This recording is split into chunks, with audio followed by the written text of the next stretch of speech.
Hello, Litchfield. Welcome back. I'm here now with a different chief. Our fire chief, Doug Nicoll, is here with me today, and we're going to be talking a little bit about the fire department. I hope you're enjoying our table talks. You can leave questions. If we catch them while we're on, we're trying to do that. We will answer you. If not, I'll go back and either I or Doug will answer them later. So that we're able to interact. I really want to hear the topics that you want to hear at Table Talk.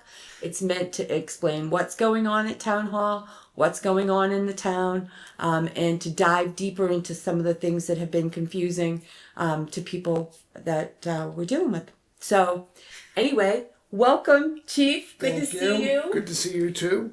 Been a very exciting year, 2025, and starting a new exciting year, 2026. It's always exciting. What was some of your big stuff that happened in 2025? Well, we were busy in the spring with brush fires. Okay, right, because it was so dry. Yeah, it was very dry, Yeah. and the governor ended up making a proclamation where it was illegal to have fires. Right. We were doing a lot of mutual aid to other communities for brush fires. We actually went out to Northampton, New Hampshire, with what they call a strike team.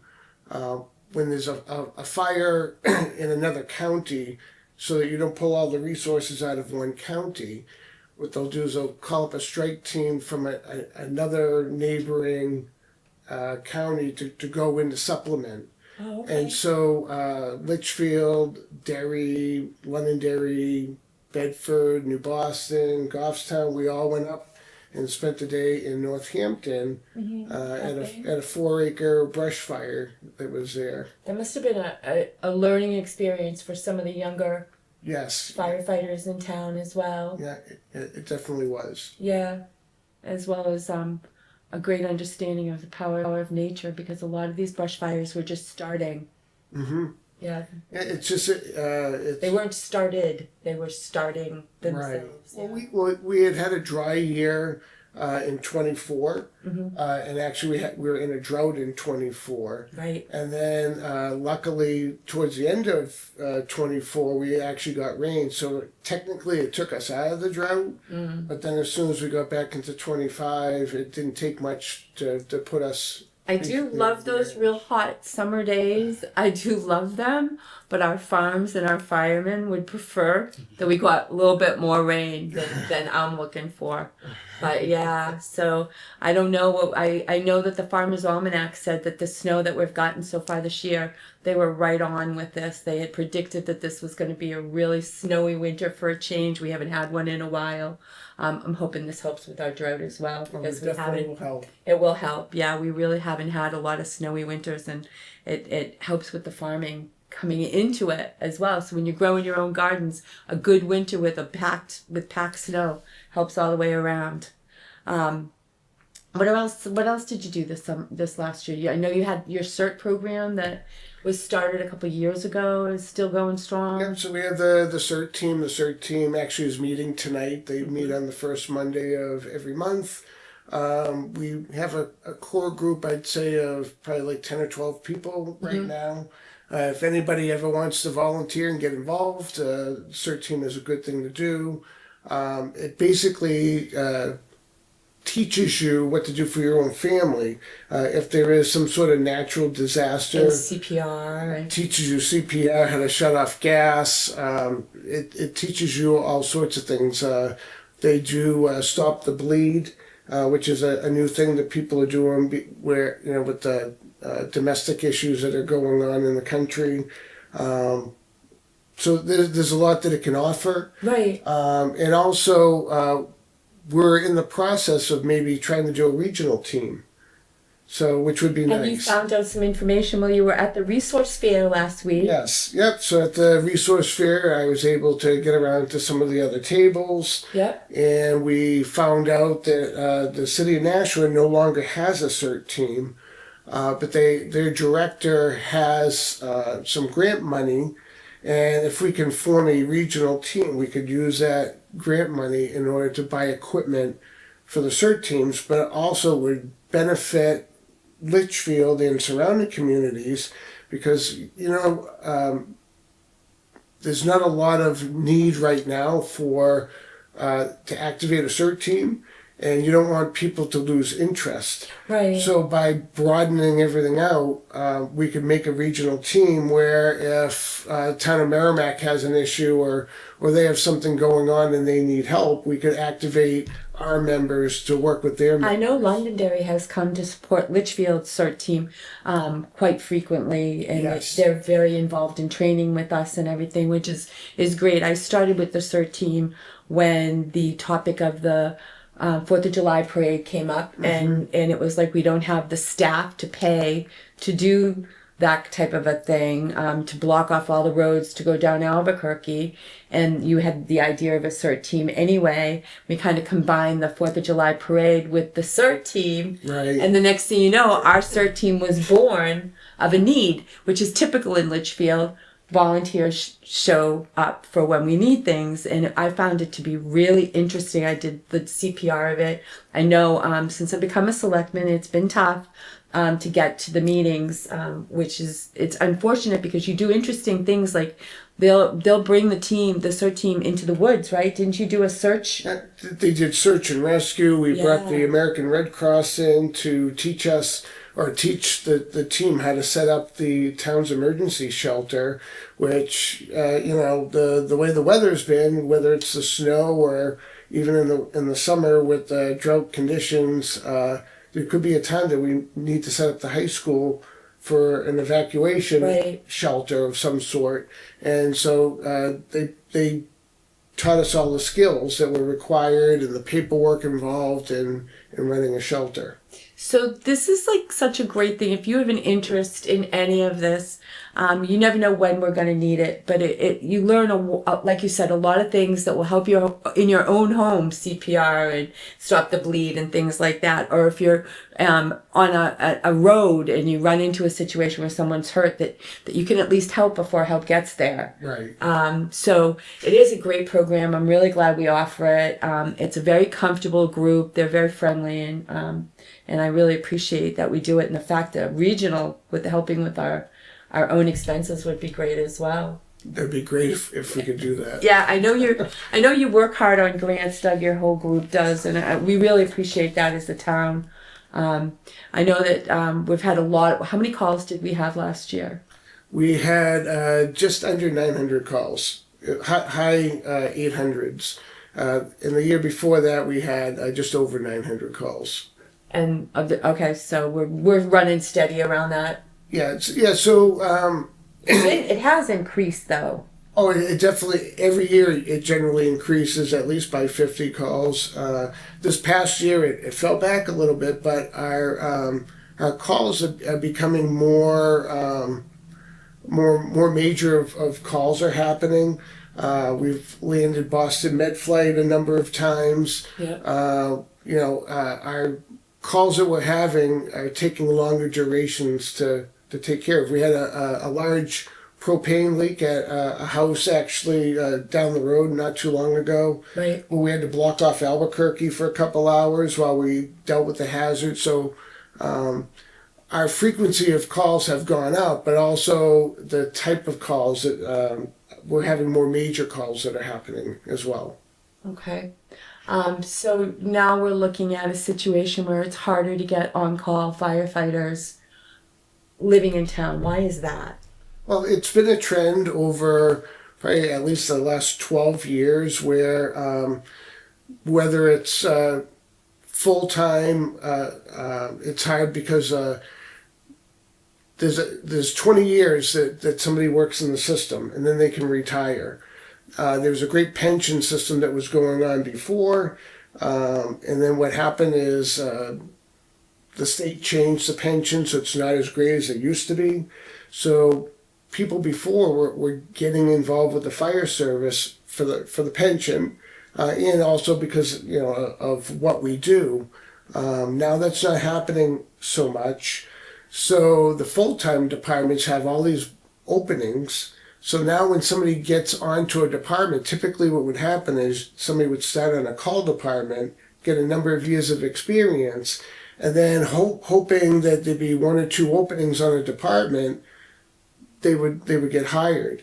now there's so many openings on multiple large city, Manchester, Nashua, that, They don't have to stay on call. they'll have 10 or 12 people getting hired at a time. Right. That now you could basically go get your credentials and go work on a city fire department. Right. So the problem is it's hard for us to find those people. There's also the issue of no matter what job you work in, since COVID, we lost probably half of our force at the beginning of COVID. A lot of our people didn't want to put their family in jeopardy by going to all the COVID calls that we had. So we had a lot of people that actually got off the department. Okay. So we heard a lot about people leaving nursing and working in hospitals and things like that, but I didn't realize that we lost firefighters. Yep, we lost firefighters. We were hiring, I was hiring 2 people every night to go into the fire station to clean it, to sanitize it. Right. My husband was having people do that in his office because they were also, they had to go in. So we did that. And then, so we lost a lot of people from that. And then you look at no matter what other job that you work in, right? Other people can't find help. So what do? They mandate people to work. Or they can't find a job locally, so they're traveling a further distance to work. So I have people in the department that are now working down in Boston. You don't have people that are working local that are in town anymore. So that cuts the numbers down. What about ones that live in town? Do we still have as many call firefighters living in town? We have about half. So why do you think that is? Well, I think it's also the cost of living. Because they're usually a younger group, right? Right. So usually most of your call people are in their 20s. Okay. And, unless they're living with mom and dad, I don't think, or if they can afford to buy a house in town, they usually probably have a better paying job, IT or something like that they're probably not available. Right. So we were back in the 2000s, 35 to 40 strong. Right. Right now, there's 13 of us that live in town. Wow. And so I've tried different things over the years. We've tried different things to supplement to even the state of New Hampshire, because it's not just a Litchfield problem. It's a state of New Hampshire. It's a country problem. Do you think it's increasing the time to respond, though, isn't it? It is increasing because so the way that a call fire department works is everybody has a pager, and if you're around, you go, and if you're not around, you don't go. And so the problem that we have is even if I have 13 guys on the department, I don't know until we have an emergency. And we have. You don't have like a little GPS board with it where they all are, right? I'm sorry, it's a bad time for an emergency. Everybody's an hour away. Years ago, we just had pagers, and you had no idea until you got to the station whether somebody was going with you or you going by yourself. Yeah. And now we have an app called I Am Responding, which a lot of departments use, and people can tell you, "Hey, I'm on my way to the station." So now you have a generalized idea. Better idea. But it still doesn't help. So at 10 o'clock at night, if somebody is in cardiac arrest, you know that you have 3 people coming on the ambulance that's, 12 minutes away. What percentage do you think of our calls are happening at night when we're not manned? So right now, it changes per month, but I would say probably about 62% of our calls are at night. Last year, actually, 342 calls, or 40% of all our calls, happened when the station wasn't manned. Okay. And, it's easy for somebody to say, well, we have a contracted ambulance, Hudson Ambulance, they're going to come with people. But you have to remember. That's what turned into a problem that we had to staff a EMT on that ambulance more times than not. Well, there's a couple different problems. So the first problem is depending on if you have an injury, remember there's what they call the golden hour. So from the time that you get hurt till the time that you're seen in an emergency room, if you have a life-threatening emergency, they say you have a golden hour. Well, our response time plays a part of that. Okay. That's from the minute you make the call. that golden hour. Right. Okay. Right. And then the other thing is, think about when somebody is in cardiac arrest. 8 minutes of having no breathing, that's when you can start having brain injuries, and your likelihood of coming back diminishes, exponentially. Right. So by having our people, I am very fortunate, the town's very fortunate. We actually have 11 paramedics on our department. I know that when I interviewed Fritzl, that was like a huge thing. He wanted more and more. He wanted everybody to be an EMT, basically. Yeah. And different levels of it. So- and our group has like exceeded what his expectations were from what I remember. Oh, yeah. The difference in when I was working in CERT and the numbers I was given there versus the number I was given when I interviewed Chief Fritzl. Yeah, I mean, when the Chief Fritzl was here, we had about 4 paramedics. Right now we have 2. So our 2 full-time firefighters that we have are both paramedics. Mm-hmm. And generally we have a third person, one per diem person that works during the week. And half the time they're a paramedic. So a lot of times we have 3 paramedics on shift. Right. And that's actually helped us because we're running into more situations where we're having simultaneous emergencies. Right. And on average, about 30% of our calls every month are back-to-back calls. Right. So you've looked at all the data that you have. You're looking at all the ones that are happening at night. You're looking at the diminishment of on-call firefighters living in town, the increase in response time, and the select board said, Chief, what's the best way to go forward? We want to put through a warrant article to help you. What was your way that we can improve the safety of our residents right now? What is the warrant article that we're putting through? So we've put forth the warrant article looking for 2 people overnight from 6 p.m. to 6 a.m. So typically the way it works is you have coverage from 8 a.m. to 4 p.m. 7 days a week right now. Okay. So our Achilles heel is after 4 o'clock, there's that window of 4 to 6 o'clock at night when everybody's starting to come back into town. Right. And generally our full-time people help cover those calls until somebody comes back. And then we also have in the morning, everybody has to get their kids to school. They have to go to work and get ready themselves. And so generally around 6 o'clock in the morning, nobody is available from 6 to 8 in the morning. But because we're doing so many calls at night, I mean, years ago when we had 35, 40 guys, we were having 10 to 12 people show up for a medical call at night, which was great. Mm-hmm. Right? Mm-hmm. But we were only doing 250 calls a year. Right. So it was like, hey, there's a call, I'm going to go to it because we don't get that many calls. Well, now that's what we mean when we say the change in infrastructure. Yeah. That's what we mean. We mean when we're pouring people into town, how the infrastructure needs to increase to meet that need. Right. So rather than hiring people that are on the town payroll that we pay pension for and insurance for, etc., there's a way to do that without hiring those people, and that is a per diem employee. So we have per diem employees. So our per diem employees are full-time, either firefighters, EMTs, or paramedics. They work, for the city of Nashua, for Bedford, for Hooksett.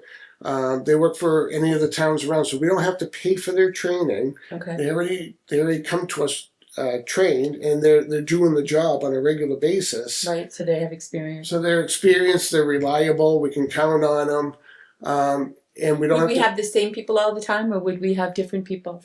For the most part, right now I have about 15 per diem people. So it would change because they work shifts. Okay. So some people, if they're working today, they're not available till tomorrow morning, and vice versa. So it wouldn't be the same person all the time. Right.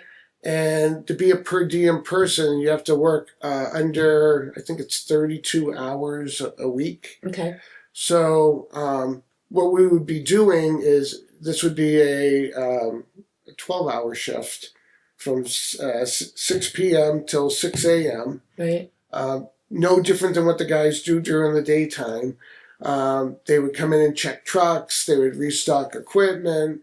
When there's a call, people, I think a lot of times when you watch on TV, they think that, everybody's just sitting around until a call comes right, in. Making dinner and everybody's Right, yeah. That doesn't really work. Yeah, they don't realize, like, when we go on a call, like, I don't know how many times people had said, "Oh, we have this big fire station. There's only 2 people, 3 people there." That building is manned, even when it's not manned 24 hours a day. We do a call every day. There's not a day that goes by. We've already done 3 calls today. Right. And we'll do more calls probably tonight. So that building will be occupied. And when the guys come in, they take the truck, they go to the call, they come back, they have to restock whatever equipment they used. And then there's a town incident report that has to be reported to the state for the generalized incident. Yeah. And then if it's a medical call, there's a medical report that they have to do on what they did medically wise to the patient. That gets tagged onto the patient's chart for the hospital and whatnot. So there's a lot more to it than what people think. But for this, in talking about the warrant article, it's Article 13.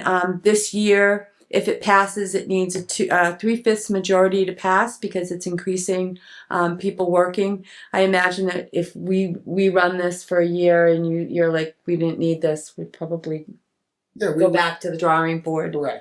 Which is what I think we had hoped would happen when we brought this up. So it is a program that we can look at this year and see if it's successful. Successful meaning meet the needs, save some lives, take care of the people in our town. This year it would cost $168,000 for the period of April 1st through December 31st if it passes. And then when you go to vote, it will tell you each year.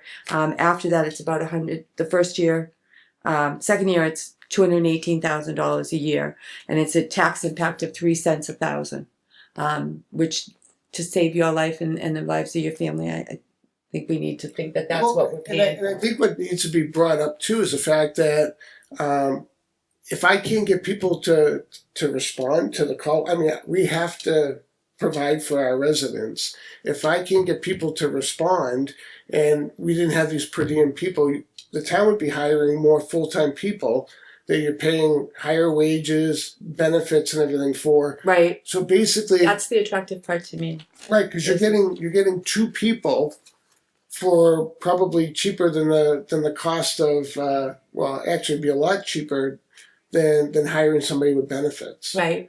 And they're also still getting benefits. It's not like we're hiring people and screwing them out of their benefits. No. They're getting benefits. They're just not getting them from us. Right. So we're able to take advantage of the fact that we can hire these people that will come in, that are trained, and this won't stop. And not have to pay those. That a little town like ours has a really hard time affording folks. And I guess the thing I want to stress the most is this doesn't mean we get rid of our on-call force. We need our on-call force.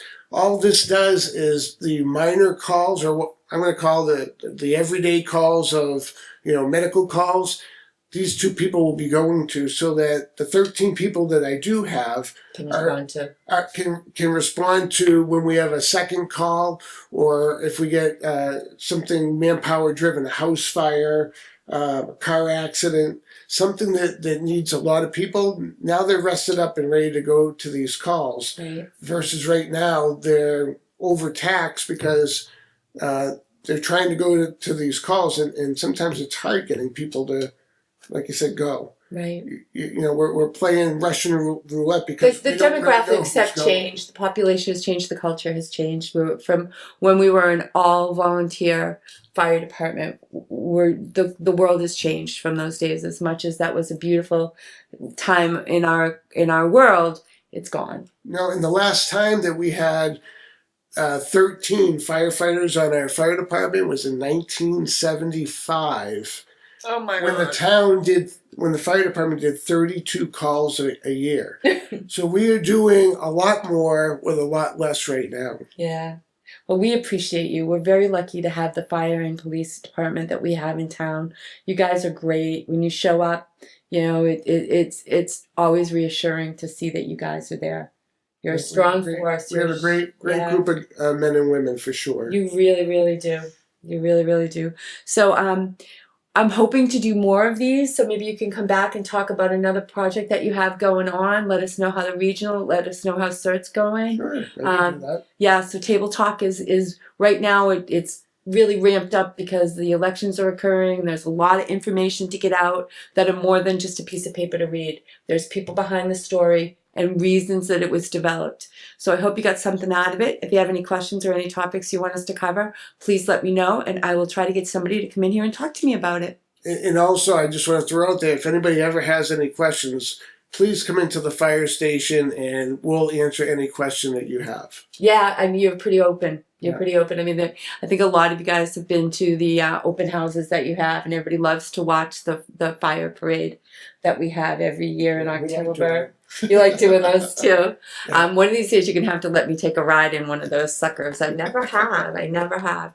I appreciate you. I appreciate everything that you guys do. Thank you very much for coming in and talking to me. Thank you. And we'll see you later, Litchfield. We're gonna have beautiful weather the rest of the week. Enjoy it.